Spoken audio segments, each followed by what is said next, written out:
না, আমি আছি আবারও এই হামস্টার কম্পার্ট এর ডেইলি শিপার কোডটি নিয়ে। তো আজকে 1 জুলাই।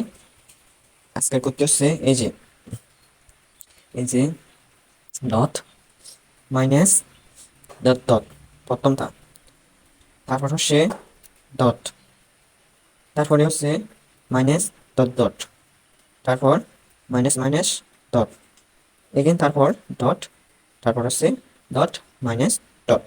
আমি আবারও বলছি, আপনারা মনোযোগ দিয়ে শ্রবণ করুন। এই আজকের আজকে 1 জুলাই। আজকের হামস্টার কম্পার্ট দিলি শিপার এর কোড হচ্ছে dot minus dot dot dot, তারপরে হচ্ছে ডট, তারপরে হচ্ছে মাইনাস ডট ডট, তারপরে হচ্ছে মাইনাস মাইনাস ডট, তারপরে হচ্ছে ডট শুধুমাত্র, তারপরে হচ্ছে ডট মাইনাস ডট। সবাই ভালো থাকবেন, ধন্যবাদ সবাইকে। এবং আমার ইউটিউবটাকে সাবস্ক্রাইব করে দিন একটু দয়া করে। ভালো থাকবেন, বাই বাই।